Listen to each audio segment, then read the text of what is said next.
Hello everyone, welcome back to the commerce coach. आज के इस लेसन में हम लोग बात करने वाले हैं बेसिक्स ऑफ अकाउंटिंग। मतलब अकाउंटिंग स्टार्ट करने से पहले हमें इसके बेसिक टर्म्स पता होने चाहिए, क्योंकि कई सारे मीनिंग्स ऐसे आते हैं बीच में। हम डायरेक्टली प्रैक्टिकल पोर्शन पे नहीं जा सकते। सबसे पहले हमें उसकी बेसिक मीनिंग्स पता होनी चाहिए कि प्रैक्टिकल क्वेश्चन में अगर कोई टर्म आ जाए तो हम उसमें स्टक ना हो कि हाँ इसका मतलब क्या होता है। तो इन सब को जानने के लिए, इन सारे प्रैक्टिकल्स को करने के लिए इससे पहले आपको इसकी बेसिक्स के बारे में पता होनी चाहिए। तो आज का ये लेसन हमारा पूरा बेसिक्स ऑफ अकाउंटिंग पे है, पूरा थ्योरेटिकल कंसेप्ट है इसमें। So let's start today's lesson. Before starting, firstly this is the involvement of accounting involves all these things, means expenditure, budget, credit, revenue, review, asset, payable, ledger. It is a overview of accounting. Okay, so you can call it chapter 1 because introduction is also always a chapter 1 in preference. So what is accounting means? सबसे पहले हम जानते हैं कि accounting का मतलब होता क्या है। तो अकाउंटिंग का मतलब किसने डिफाइन करा है? American institute of certified public accountants. उन्होंने बताया कि अकाउंटिंग का मतलब क्या होता है। तो आप लोग स्क्रीन पे पढ़ सकते हैं। Accounting is the art of recording, classifying and summarising the economic information in a significant manner and in terms of money, transactions and events which are in part at least of a financial character and interpreting the results therefore. तो इतनी लंबी हमने definition पढ़ ली। इस पूरी definition के एक एक वर्ड है वो अकाउंट्स को डिफाइन कर रही है। तो सबसे पहला क्या है? Accounting is an art of recording. Accounting क्या होती है? एक हमारे पास एक तरीके की आर्ट है कि हम एक किसी ट्रांजेक्शन को कितने अच्छे से प्रेजेंट कर पा रहे हैं। आर्ट क्या होता है कि आपके काम को देख के लोग समझ जाए कि कितने अच्छे से आपने वो काम किया है। तो यहाँ पे भी अकाउंटिंग क्या है? एक तरीके का आर्ट है जिस आपकी द्वारा करे गए काम को कोई समझ सके अच्छे से। तो आर्ट ऑफ रिकॉर्डिंग है। क्लासीफाइंग का मतलब क्या होता है कि एक अकाउंटिंग में बहुत सारे ट्रांजेक्शन्स होते हैं। तो अगर हमने सारे ट्रांजेक्शन्स को मिक्स कर दिए, मान लीजिए मैंने सामान खरीदा अपने बिजनेस के लिए, मतलब रॉ मटेरियल परचेज़ किया। मैंने कई पार्टीज से रॉ मटेरियल परचेज़ किया और उन सबको एक साथ लिख दिया। सेल किया, वो एक साथ लिख दिया। मैंने कोई बिल्डिंग खरीदी, वो एक साथ लिख दिया। मतलब मैंने किसी भी चीज़ का एक सेपरेट अकाउंट नहीं बनाया, मैंने सारे ट्रांजेक्शन्स एक में ही मिक्स करके उसी में लिख दिया। तो बाद में क्या होगा, जब हमें कोई ट्रांजेक्शन ढूंढनी होगी तो हम ढूंढ नहीं पाएंगे उसे, क्योंकि बहुत सारी ट्रांजेक्शन्स के बीच में हमें एक पर्टिकुलर चीज़ चाहिए, तो वो पॉसिबल नहीं हो पाता। तो क्लासीफाइंग, ऑलवेज हमें हर चीज़ को क्लासीफाई करना चाहिए ताकि वो हमें ईज दे, हमें आसानी दे कोई सा भी काम करने के लिए। तो अकाउंटिंग में भी यही है, क्लासिफिकेशन होना ज़रूरी है। परचेज का आइटम अलग लिखो, सेल का आइटम अलग। अगर आप कोई बिल्डिंग खरीद रहे हैं, ये हमारा पार्ट ऑफ एसेट होता है, अभी हम एसेट का भी मतलब समझेंगे। तो इन सबको एक क्लासिफिकेशन दे देना, इन्हें एक अलग बॉक्स में एक तरीके से डाल देना। हाँ, ये परचेज है, ये सेल है, ये बिल्डिंग है, इस तरीके से। समराइजिंग, सारे ट्रांजेक्शन को एक समरी फॉर्म में समराइज करना, मतलब एक समरी फॉर्म किस तरीके से, क्योंकि जो अकाउंटेंट्स होते हैं, जो चार्टर्ड अकाउंटेंट्स होते हैं, उन सब के पास इतना टाइम नहीं होता कि वो एक एक ट्रांजेक्शन को देखें, या जिन्हें आपकी अकाउंटिंग की ज़रूरत है, या जो चाहते हैं आपकी अकाउंटिंग देखना, तो वो एक समरी देख के भी समझ सकते हैं कि समरी में क्या चीज़ें हैं, क्या इम्पोर्टेंट चीज़ें हैं, ठीक है। या क्या पूरे जो आपने बुक्स ऑफ अकाउंट्स बनाया है उसका एक समरी, कि हाँ इतने इन्फॉर्मेशन को की ही यूज़र्स को ज़रूरत पड़ेगी, इससे ज़्यादा की नहीं। समरी में बेसिकली हमारा आता है P&L account and balance sheet. इसका आपने सिर्फ अभी सुना होगा, इसका भी मतलब बताऊंगी। The economic information in a significant manner, information economic होनी चाहिए, कोई इररेलेवेंट थिंग नहीं होना चाहिए। And in terms of money, it is a very important thing this, कि ये मनी के टर्म में होनी चाहिए। मतलब non monetary terms accounting involve नहीं करता। नॉन मॉनेटरी जैसे कि कोई आपकी क्वालिटी, मान लीजिए एक एम्प्लॉय बहुत अच्छा काम करता है, तो उसके अच्छे काम को आप अकाउंटिंग में रिकॉर्ड नहीं कर सकते। हाँ, उसने आपको काम किया, आपने उसे सैलरी दी 10,000 रुपये, तो ये आप रिकॉर्ड करेंगे क्योंकि ये मॉनेटरी टर्म है, लेकिन क्वालिटी अकाउंटिंग में इन्वॉल्व नहीं होता। ट्रांजेक्शन्स एंड इवेंट्स, सारे transactions and events which are in part at least of financial character, और वो फाइनेंशियल कैरेक्टर का होना चाहिए, नॉन फाइनेंशियल नहीं। फाइनेंशियल मतलब फाइनेंस से रिलेटेड, इट मीन्स मनी से रिलेटेड, ये हम डिस्कस कर चुके हैं। And interpreting the result therefore, मतलब उस जो आपने रिजल्ट निकाला उसे इंटरप्रिएट कर सके, बता सके यूज़र्स को जिन्हें आपकी अकाउंटिंग की नीड है। ठीक है, तो आई होप आपको ये डेफिनेशन समझ आया होगा। एक बार आप फिर से पढ़ लीजिए इस डेफिनेशन को। नेक्स्ट इज हमारा पॉइंट है वो है अकाउंटिंग प्रोसेस। अकाउंटिंग प्रोसेस के बारे में जानते हैं कि क्या अकाउंटिंग, जैसे हम कोई सा भी काम करते हैं उसका एक प्रोसेस होता है, वैसे अकाउंटिंग भी एक प्रोसेस के हिसाब से ही काम करती है। तो सबसे पहला जो प्रोसेस है वो है आइडेंटिफाइंग। आइडेंटिफाइंग का मतलब क्या होता है कि आप ट्रांजेक्शन को पहचानो कि वो फाइनेंशियल नेचर का है भी या नहीं है। ठीक है, अगर फाइनेंशियल नेचर का होगा तो ही हम उसे अकाउंटिंग में इन्वॉल्व करेंगे, नहीं तो नहीं करेंगे। Next is measuring and identifying transaction. ठीक है, मेज़र करना कि कितना अमाउंट है, मतलब मेजरमेंट मतलब इन टर्म्स ऑफ मनी के टर्म में कितना अमाउंट है। मान लीजिए आपने रॉ मटेरियल परचेज किया 2 लाख का, तो ये 2 लाख रुपीज़ क्या है, मेजरिंग। आप मेज़र कर रहे हैं कि हाँ इसका कॉस्ट आपको 2 लाख रुपए का पड़ा है खरीदते टाइम पे, और अगर आप उसे बेच रहे हैं तो बेचने वक्त का अमाउंट, तो ये क्या हो गया, मेजरिंग। रिकॉर्डिंग, उसके बाद आता है कि अकाउंटिंग को आप रिकॉर्ड करेंगे। रिकॉर्डिंग बेसिकली जर्नल में किया जाता है। फिर क्लासीफाइंग मीन्स उसे अलग अलग अकाउंट्स में डिवाइड कर देने को कहते हैं क्लासीफाइंग। ये सारी चीज़ें हम वैसे डिस्कस कर चुके हैं जब हम डेफिनेशन डिस्कस कर रहे थे, तो आप लोगों को आइडिया तो इस बारे में हो गया होगा। क्लासीफाइंग अलग अलग उसमें फील्ड में या अलग बॉक्स में उन्हें डाल देना। समराइज करना ताकि आपको पूरी अकाउंटिंग टर्म्स को ना देखना पड़े, एक समरी फॉर्म जिससे आप पता लगा सके कि अकाउंटिंग कैसी चल रही है, इनका फाइनेंशियल पोजीशन कैसी है, कैसा है, ये सारी चीज़ें। इसमें basically trial balance, P&L and balance sheet आता है। Interpreting to be discussed in higher levels means आपने जो अकाउंटिंग प्रिपेयर किया है उसे हायर लेवल पे डिस्कस करना। इंटरप्रेट करना मतलब अपनी बात को बताना, अपनी अकाउंटिंग को समझाना। And communicate to the users of accounting, users of accounting को कम्युनिकेट करना।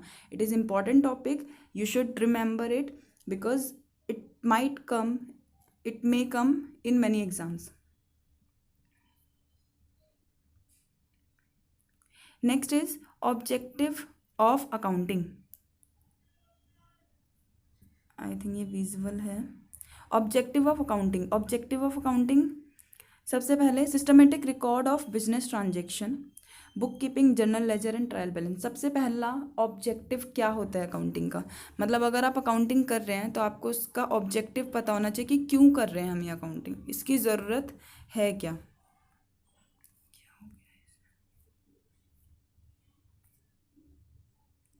ठीक है, तो फर्स्ट ऑब्जेक्टिव क्या है, to keep a systematic and full record of transaction of business concern. इसका पहला ऑब्जेक्टिव ही ये है कि अपने सारे ट्रांजेक्शन को रिकॉर्ड करना, वो भी एक सिस्टमेटिक मैनर में। सबसे पहला ऑब्जेक्टिव अकाउंटिंग का यही है, सिस्टमेटिक वे में किसी भी चीज़ को, अपने ट्रांजेक्शन्स को रिकॉर्ड करना। To ascertain the true financial position of business, क्योंकि आप सारी चीज़ें सिस्टमेटिक वे में कर रहे हो तो उससे क्या होगा, ट्रू फाइनेंशियल पोजीशन पता चलेगी आपके बिजनेस की, कि फाइनेंशियल पोजीशन आपके बिजनेस की कैसी है, स्ट्रॉन्ग है, वीक है, नॉर्मल है। To ascertain profit loss during an accounting period, आप पता लगा सकें ईयर एंड पे कि आपको कितना प्रॉफिट हुआ या लॉस हुआ। अकाउंटिंग करने का बेसिकली ये सारी चीज़ें, ऑब्जेक्टिव क्या है, मतलब क्या है, क्यों कर रहे हैं, ये सारी चीज़ें इन सब चीज़ के लिए ही कर रहे हैं, मतलब ताकि हम पोजीशन पता लगा सके अकाउंटिंग में, हमें प्रॉफिट हो रहा है या लॉस हो रहा है वो पता लगा सके। To enable users of accounting and management to take decision, क्योंकि हमारे अकाउंटिंग के बेसिस पे ही सारे डिसीजन लिया जाता है, हम अकाउंटिंग एक सिस्टमेटिक मैनर में कर रहे हैं तो उससे मैनेजमेंट क्या कर सकते हैं, डिसीजन ले सकते हैं। Next is advantages of accounting. Objective important है, ये सारे थ्योरेटिकल कंसेप्ट्स हैं, ये 2-3 नंबर में इन सब में से कोई सा भी एक पॉइंट आपसे पूछ सकते हैं, ऑब्जेक्टिव, एडवांटेजेस और लिमिटेशन। बट लिमिटेशन ज़्यादा इंपॉर्टेंट है इन तीनों में से, ऑब्जेक्टिव, एडवांटेजेस और लिमिटेशंस में से लिमिटेशन इंपॉर्टेंट है। एडवांटेजेस ऑफ अकाउंटिंग, क्या क्या एडवांटेजेस है? It provides useful information for decision making. आपको कोई डिसीजन लेना है तो उसके लिए क्या है, आपके लिए एक यूजफुल इन्फॉर्मेशन है। आपको समरी चाहिए, आपको क्लासिफिकेशन चाहिए, अलग अलग अकाउंट चाहिए, आपको सारी चीज़ें मिलेंगी। आप सारी इन्फॉर्मेशन देखिए और फिर अपना डिसीजन लीजिए। It allows a business concern to compare performance of 2 different accounting periods. अगर आपने अकाउंटिंग एक सिस्टमेटिक वे में करा है और अगले साल भी आपने वही सिस्टमेटिक लॉ फॉलो करा है, वही सिस्टमेटिक वे फॉलो करा है, सॉरी, तो आपके पास कंपेयर करने के लिए सेम तरीके से करा गया काम है, तो आप क्या कर सकते हैं, कंपेयर कर सकते हैं। हाँ, मेरा पिछले साल कितना प्रॉफिट हुआ था, इस साल कितना है, कम हुआ है तो किस रीज़न से कम हुआ है, बढ़ा है तो उसका भी रीज़न देखना पड़ेगा और इम्प्रूव कर सकते हैं। तो ये सारी क्या चीज़ें हैं, advantages. It keeps systematic record of all transaction which decrease the amount of fraud. सारे सिस्टमेटिक रिकॉर्ड हम लिखते हैं, इससे क्या होता है, फ्रॉड होने के चांसेस बहुत कम हो जाते हैं। ठीक है, तो नेक्स्ट हमारे पास है लिमिटेशन ऑफ अकाउंटिंग। लिमिटेशन क्या है, क्या चीज़ें अकाउंटिंग नहीं कर सकती या क्या चीज़ें अकाउंटिंग नहीं करती हैं। It is a historical in nature and does not reflect the current position of the business. Main limitation इसका यही है कि ये हिस्टोरिकल इन नेचर होता है। मतलब अगर आपने कोई बिल्डिंग खरीदी है 2005 में और आपने उसका अमाउंट लिखा है 5 लाख, तो आप हर साल अपनी बैलेंस शीट में उसकी वैल्यू 5 लाख का दिखाएंगे। डेप्रिसिएशन लगता है वो एक अलग पार्ट है, लेकिन ये क्या है, एक हिस्टोरिकल वैल्यू क्रिएट कर रहा है। अगले साल ही उस लैंड की वैल्यू 10 लाख हो जाती है, लेकिन आप इंक्रीज करके उसकी वैल्यू नहीं लिख सकते कि हाँ मेरे पास लैंड है या बिल्डिंग है, वो उसकी वैल्यू 10 लाख की, आप 5 लाख की ही दिखाएंगे जब तक आप उसे बेचने वाले ना हो। बेचते टाइम पे उसकी सेल वैल्यू 10 लाख दिखा सकते हैं और जो भी होगा वो प्रॉफिट। तो ये क्या है, हिस्टोरिकल इन नेचर, मतलब जो हिस्ट्री से अमाउंट चला आ रहा है वही अमाउंट आप लिखते हैं, तो एक्चुअल पोजीशन नहीं बता पाती है। It only contain quantitative element, money term, and ignore qualitative element. ये लिमिटेशन भी हम डिस्कस कर चुके हैं कि ये सिर्फ क्वांटिटेटिव, मतलब जो जिसे आप क्वांटिटी में नाप सकते हो, मतलब मनी के टर्म्स में, तो उसे ही इन्वॉल्व करती है, क्वालिटेटिव एलिमेंट्स को इग्नोर कर देती है। क्वालिटेटिव मतलब जैसे ऑनेस्टी ऑफ एम्प्लॉय हो गया, या फिर एम्प्लॉय कुछ अच्छा काम कर रहा है, ये सारी जो क्वालिटीज़ होती हैं वो इग्नोर कर देते हैं। Its results can not always be true as it is affected by personal bias. मतलब हमेशा ऐसा नहीं है कि ट्रू इन्फॉर्मेशन दे, पर्सनल बायसनेस भी होती है इसमें, लोग हेरा फेरी टाइप कर देते हैं इसमें। Window dressing can be done in order to show favourable outcomes only and manipulate the decision. Window dressing हो सकती है, मतलब विंडो ड्रेसिंग में क्या होता है कि जो अच्छी अच्छी ड्रेसेस होती है, विंडो शॉपिंग करी होगी आपने, क्या होता है उसमें जो अच्छी अच्छी ड्रेसेस होती हैं वो आप डमी पे लगा देते हैं, तो उससे क्या पता चलता है, बाहर जो कस्टमर है उसे देख के लगेगा अच्छा इसने डमी पे ही लगाया, मतलब सब कुछ अच्छा ही होगा। तो अकाउंटिंग में भी क्या करते हैं, जो सारी चीज़ें अच्छी हैं उन्हें हम मैनिपुलेट कर सकते हैं, मैनिपुलेट करके दिखा सकते हैं, तो ये भी एक अकाउंटिंग की लिमिटेशन है। Types of accounting information, next is accounting information can be categorized into following. यहाँ पे हम following, first is information relating to profit और loss. Income statement shows the net profit of business operations of a firm during particular accounting year. मतलब accounting information की categories हैं ये। सबसे पहला information relating to profit and loss, कितना profit हो रहा है, कितना लॉस हो रहा है। फिर फाइनेंशियल पोजीशन बताती है, हमारी फाइनेंशियल पोजीशन क्या बताती, किस चीज़ से बताती है, बैलेंस शीट से।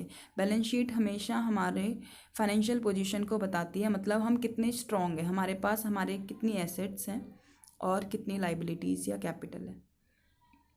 और जबकि profit and loss income statement बताती है। ठीक है, P&L income statement, profit and loss income statement, और balance sheet financial position. Next is scheduled and notes forming part of balance sheet. कुछ शेड्यूल्स एंड नोट्स होते हैं बैलेंस शीट के बाद बनाए जाते हैं, जिससे आपको जो आपने बैलेंस शीट में काम किया है उसे और अच्छे से आप जान सकते हैं। Next is branches of accounting, मतलब अकाउंटिंग कितने टाइप की होती है? अकाउंटिंग 3 टाइप की होती है, financial accounting, cost accounting and management accounting. Financial accounting मतलब सारे फाइनेंस से रिलेटेड। कॉस्ट अकाउंटिंग मतलब कि आपने एक प्रोडक्ट को बनाने के लिए कितना आपका खर्चा हुआ, वो सारी कॉस्ट अकाउंटिंग। एंड मैनेजमेंट, उन सब चीज़ का मैनेजमेंट। तो पढ़ते हैं financial accounting. It is the sub field branch of accounting which is concerned with recording of business transaction of financial nature in a systematic manner to ascertain the profit or loss of accounting period and to present the financial position of the business, financial position business की बताने के लिए। cost accounting, it is that is subfield branch of accounting which is concerned with ascertainment of total cost और वो भी per unit, मतलब आपको total cost बताना है पर यूनिट में of goods and services produced provided by business firm. आपने कितना सामान बनाया, उसका कॉस्ट पर यूनिट कितना पड़ा आपको, वो कॉस्ट अकाउंटिंग बताती है। Management accounting, it is the sub field branch of accounting, एक और ये सब फील्ड है, which is concern with presenting the accounting information in such a manner that help the management in planning and controlling the operation. ये किस में help करता है? प्लानिंग एंड कंट्रोलिंग में। मैनेजमेंट का मतलब ही क्या होता है कि आप प्लान करें, कंट्रोल करें, इम्प्लीमेंट करें इन सारी चीज़ को, ताकि आपको एक बेटर रिजल्ट मिल सके, आप बेटर डिसीजन ले सकें। ठीक है, नेक्स्ट इज बुक कीपिंग और अकाउंटिंग में क्या डिफरेंस है, ये भी एक इम्पॉर्टेंट पॉइंट है। थ्योरी में आप ज़्यादा चीज़ें नहीं छोड़ सकते। सबसे पहले प्रोसेस था, वो इम्पॉर्टेंट था, लिमिटेशन था वो, और यहाँ पे इन दोनों में डिफरेंस, बुक कीपिंग और अकाउंटिंग में डिफरेंस क्या होता है। बुक कीपिंग क्या होती है? जनरली जैसे जैसे ट्रांजेक्शन होता रहा, आपने बिना एक सिस्टमेटिक वे में सारे ट्रांजेक्शन एक जगह रिकॉर्ड कर दिया, वो क्या हो गया? Book keeping. अब जब आपने सारे ट्रांजेक्शन को कर दिया, उसके बाद आप उसकी अकाउंटिंग कर रहे हैं, मतलब उसे सही तरीके से लिख रहे हैं, जर्नल बना रहे हैं, उसका लेजर बना रहे हैं, क्लासीफाई कर रहे हैं, समराइज कर रहे हैं और इंटरप्रेट कर रहे हैं यूजर्स को, तो ये क्या होगी? अकाउंटिंग। तो मतलब बुक कीपिंग पहला प्रोसेस है, जब तक बुक कीपिंग नहीं होगी तब तक अकाउंटिंग भी नहीं होगी। ठीक है, पढ़ते हैं। It is the recording phase of accounting which records financial transactions and events of business in a systematic and ordinary manner. मतलब एक ऑर्डिनरी मैनर में आपने, जैसे बुक कीपिंग क्या होती है, आपने कई आपके एरिया में शॉप्स होंगी जहाँ से आप सारे ग्रॉसरी के सामान खरीदते हैं, तो वो लोग क्या करते हैं, अगर उन्होंने कुछ सामान बेचा, उधार में बेचा या फिर कैश में बेचा, वो जनरली ऐसे ही लिख लेते हैं कि हाँ इस पर्सन को इतना सामान बेचा है, इतना ये करा। और अगर बड़े लेवल पे उन्हीं सारे ट्रांजेक्शन को आप एक अकाउंटिंग वे में लिखना शुरू कर दें, मतलब उसे रिकॉर्ड करें, क्लासीफाई करें, समराइज करें, तो वो क्या हो जाएगा? Accounting. Definition of book keeping, book keeping is the art of recording transactions in a systematic manner. इन दोनों में डिफरेंस।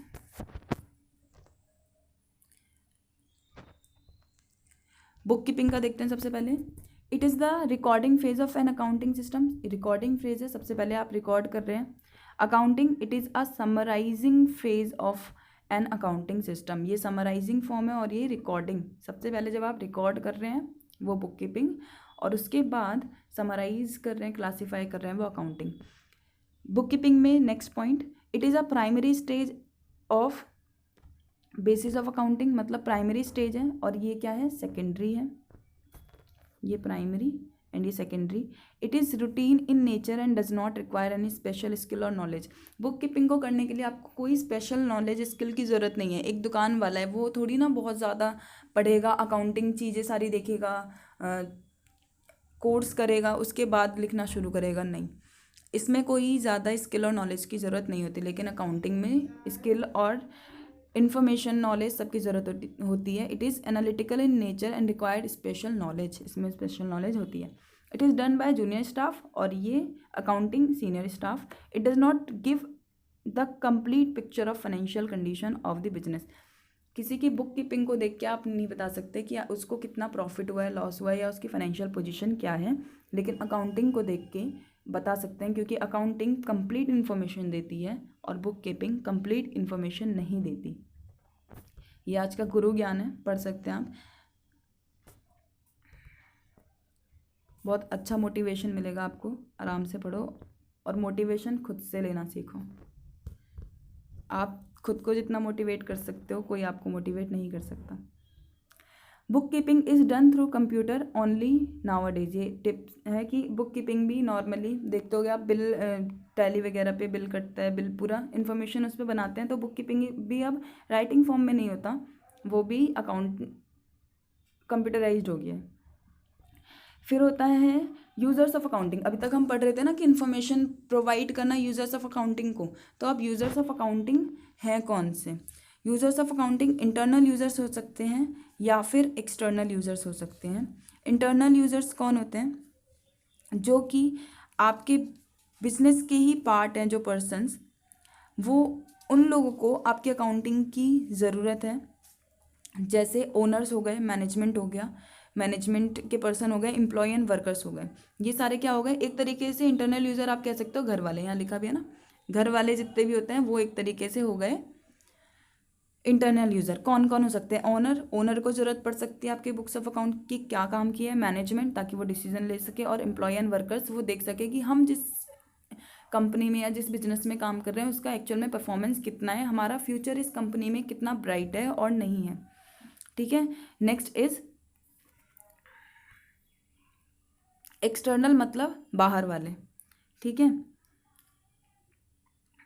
अब बाहर वाले कौन से हो सकते हैं? Banks and financial institution. Bank, सबसे पहले उन्हें आपकी अकाउंटिंग इन्फॉर्मेशन की ज़रूरत क्यों पड़ेगी? क्योंकि वो आपको लोन दे रहे हैं या आपके साथ ट्रांजेक्शन कर रहे हैं, तो उन्हें पता होना चाहिए कि आप कितने फाइनेंशियली स्ट्रांग हो। इन्वेस्टर, इन्वेस्टर सबसे पहले जब आपके बिजनेस में इन्वेस्ट करेंगे उन्हें सारी नॉलेज होनी चाहिए, तो उन्हें भी फाइनेंशियल स्टेटमेंट की ज़रूरत पड़ती है। क्रेडिटर्स, जो आपको उधार में सामान बेच रहे हैं, उन्हें भी ज़रूरत पड़ेगी। Government and it's authorities, government को ज़रूरत पड़ेगी। गवर्नमेंट कितना टैक्स दे, कितना सब्सिडी दे, क्या काम कर रहे हैं आप, कितना आपको प्रॉफिट हो रहा है, इन सबको गवर्नमेंट बहुत प्रमोट करती है कि आप अच्छा काम करें और अपने देश के लिए कुछ अच्छा करें।